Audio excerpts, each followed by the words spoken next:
Hi Apple lovers, and welcome to another Apple Budget Buy series. This series we look at old affordable Apple tech to see if it's still usable today. So today we are going to look at iPods. I have the wonderful iPod mini and an iPod touch. So let's find out if they're still usable in 2024. Let's start the episode.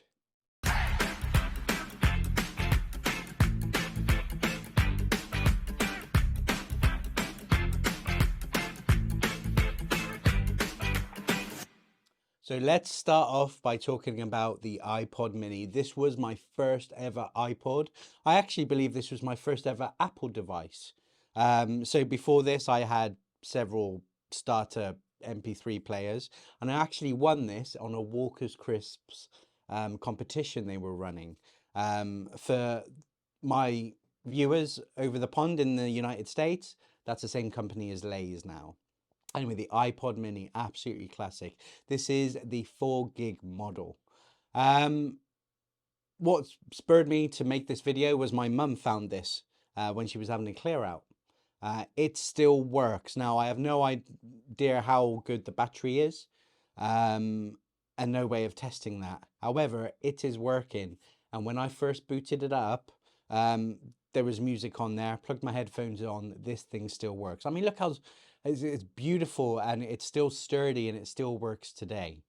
So let me give you the background on the iPad mini. So this was released in 2004, but they stopped making them about a year after in 2005. It has a 1.67-inch monochrome LCD, which has 138 by 110 pixels. It has a click wheel for the control. It has with the old Apple connector at the bottom. You can connect that via USB 2, Firewire.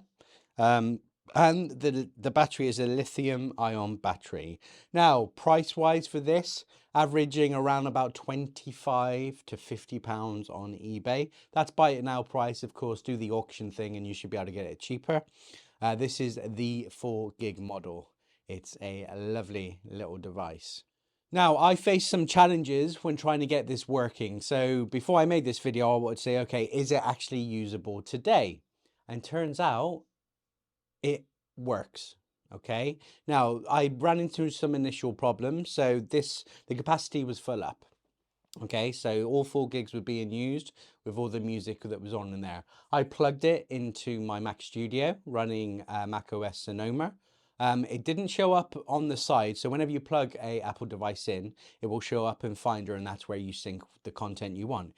Wasn't showing up. I then booted up Apple Music. It was briefly showing as a device. I clicked on it, and then it would just disappear after about a minute. It would think about it and disappear. So I tried finding out the way to factory reset it or factory restore it. Now everything was pointing me to, so you've got a lock button here at the top next to the headphone jack, was to turn that on, turn it off, hold menu and the center wheel together, which forces a reset. And then you hold the middle button to put it into disk mode. So you can see the hard drive of it on your computer. I couldn't get it to reset no matter what I did. It wouldn't restart. It could be something to do with the buttons. I'm not sure. So I was stuck until I realized there are particular third-party apps like iAmazing, which is a file system manager for any Apple device. So I downloaded that. There is a free trial. So I plugged it in then and it came up. Now, that's all I used iAmaze for in the end, because what I think that did was force this into disk mode. There was no other way to do it. So now that this was forced into disk mode, it was showing in Finder.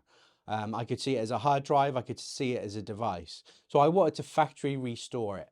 So I clicked on restore, but it came up with an error message with some numbers as well. So once I researched that error message, it was something to do with the device being full up, right? So this was at capacity. So it didn't have any room to do anything with. So in the disk manager, I managed to show all files. So there are in file systems, there's hidden files.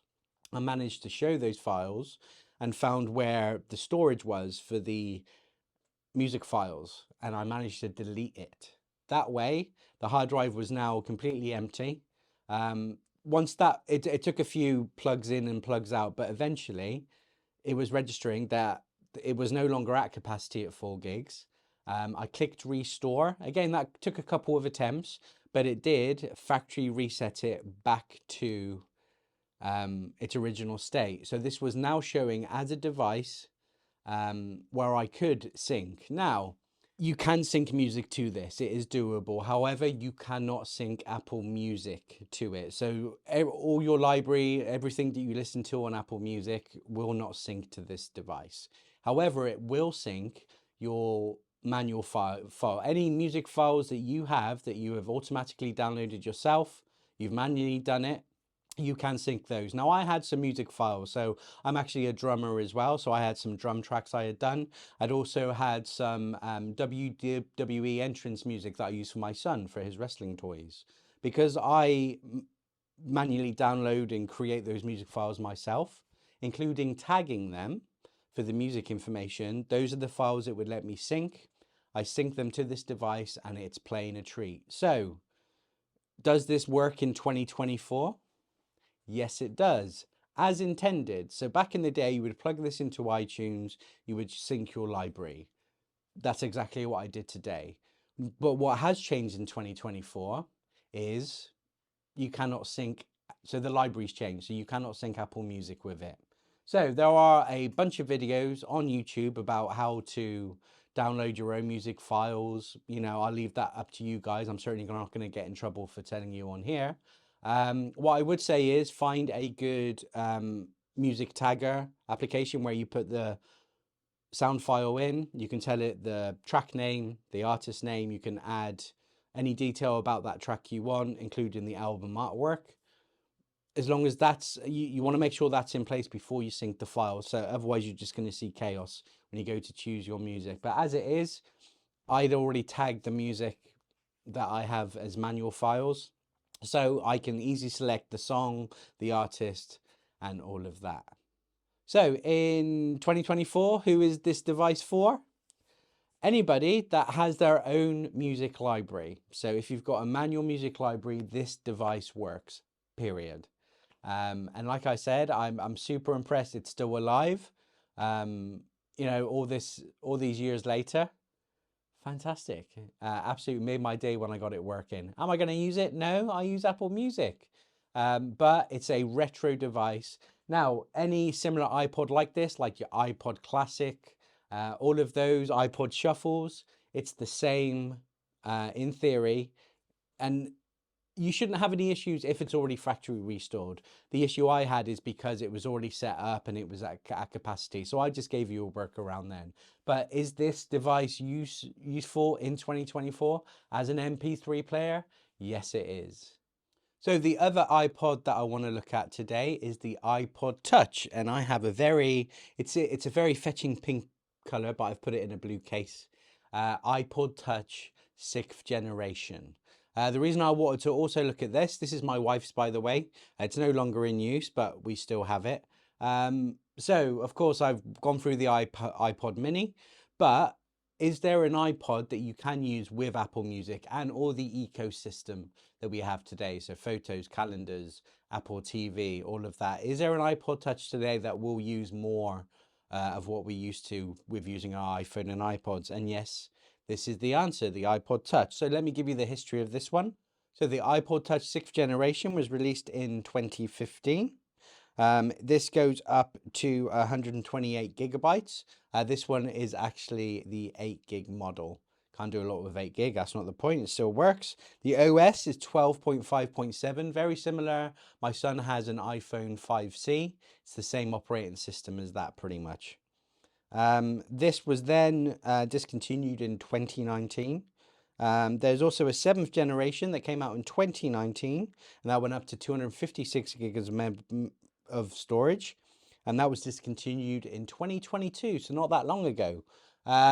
They're in various colors. Obviously, like I said, this one's the pink one, but blue, yellow, green, all those vibrant colors that we get on some of the iPhones today. Not the iPhone 15, that's not vibrant. The chip inside this is an Apple A8.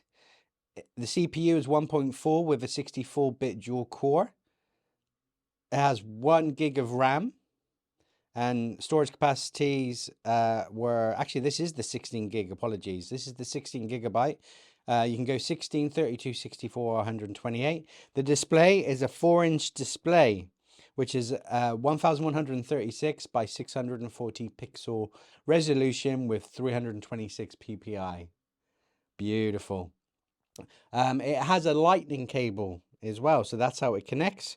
It has an 8 megabyte camera on the back, as well as the camera on the front, which is a 1.2 megapixel camera for FaceTime calling. It also has Wi-Fi and Bluetooth 4.1.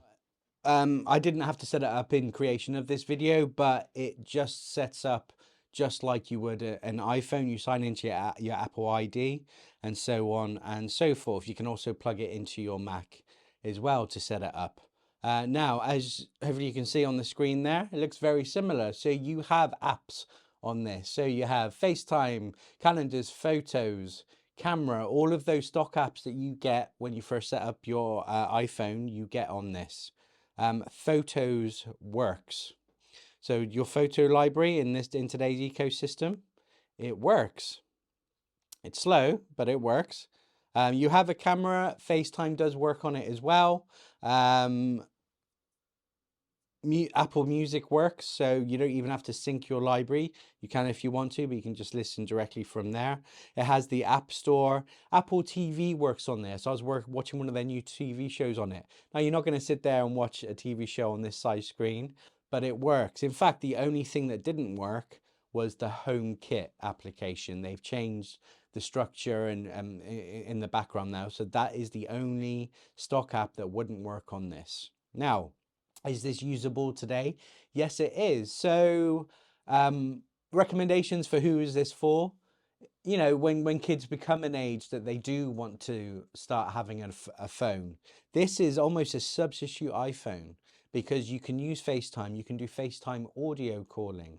So this is a good introduction. Who else could it be for? Maybe you're going on holiday and you want to listen to your Apple library, but you don't want to sit next to the pool or on the beach with your £800 iPhone. This will play you your music. So any music lovers there, I mean, look how small and portable this is. It's literally in your pocket. Let's compare it to the iPod mini. Yeah, look how small the iPod mini is, but this is still uber thin and a lovely device. So this is a great introduction to the eco system of Apple. And is it usable today? Yes, it is. Price-wise, around about £50, averaging, depending on the storage capacity, but you can go up to 256 gigs on that 7 gig model. So, is this usable today? Yes, it is. So this is the end of the video today, looking at the iPod mini and the iPod Touch, both of which are usable as intended when they were first released. If you're going to buy them or not is another thing. We're kind of delving into proper retro devices now on this series. So, but people have a love for iPods, especially iPod Classics. I see iPod Classics all the time going for decent money on eBay. And like I said, yes, it's usable if you have your own personal music library and you know what you're doing with the files and the tagging and the file system. They are both still usable today. So I hope you've enjoyed today's video. Please like this video. Please subscribe to me. Please follow me on Instagram and Threads at TechHubWilts UK. And I will see you on the next one.